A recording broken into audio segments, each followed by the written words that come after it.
ఆయన చెప్తే నమ్మడానికి నువ్వు పోలీసువా లేదా ఇన్వెస్టిగేషన్ ఏజెన్సీనా కోర్టా?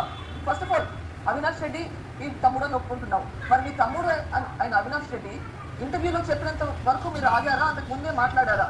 నా తమ్ముడు నేను రోజు కలుస్తుంది, రోజు మాట్లాడతాను. అవినాష్ రెడ్డి జగన్మోహన్ రెడ్డి రెగ్యులర్గా కలుసుకుంటూనే ఉన్నారు. కలిసి ఢిల్లీకి కూడా వెళ్తారు.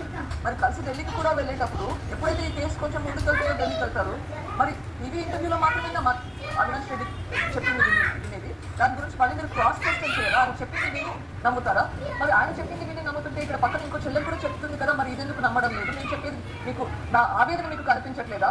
5 సంవత్సరాలుగా మీకు అపాయింట్మెంట్ కోసం కూడా అడుగుతుంటే మీరు అపాయింట్మెంట్ కూడా ఇవ్వకుండా, మీకు చీఫ్ మినిస్టర్గా మీకు లెటర్లు రాస్తే దానికి కూడా రెస్పాండ్ లేకుండా మీరు నిందితుడు వైపు నిందితుడు ఏది చెప్తే అది కూడా టీవీలో చెప్పింది, ఇంటర్వ్యూలో చెప్పింది అంటున్నారు. మరి మీరు చిన్నాన్న హత్య కేసులో మీ బాధ్యత ఏంటి? చీఫ్ మినిస్టర్గా మీ బాధ్యత ఏంటి? చిన్నాన్న కొడుకుగా మీ బాధ్యత ఏంటి? కొంచెం విచారించాల్సిన పని లేదా? ఎవరో టీవీ ఇంటర్వ్యూలో చెప్పింది మాత్రమే నమ్ముతారా?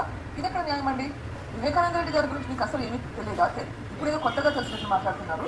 ఆర్ కోర్టులో మ్యాటర్ సబ్జుడిస్. మరి కోర్టులో మ్యాటర్ సబ్జుడిస్ ఉంటే నవంబర్ 2021లో అసెంబ్లీలో మీరు అవినాష్ రెడ్డి గారికి కంప్లీట్గా నిరపరాధమైనట్టుగా క్లీన్ చిట్ ఇచ్చారు. అప్పుడు అది మ్యాటర్ సబ్జుడిస్ కాదా? ఇప్పుడు మ్యాటర్ సబ్జుడిస్ కదా? ఇప్పుడు కోర్టులో సబ్జుడిస్ అయితే మీరు ఎట్లా క్లీన్ చిట్ ఇస్తున్నారండి?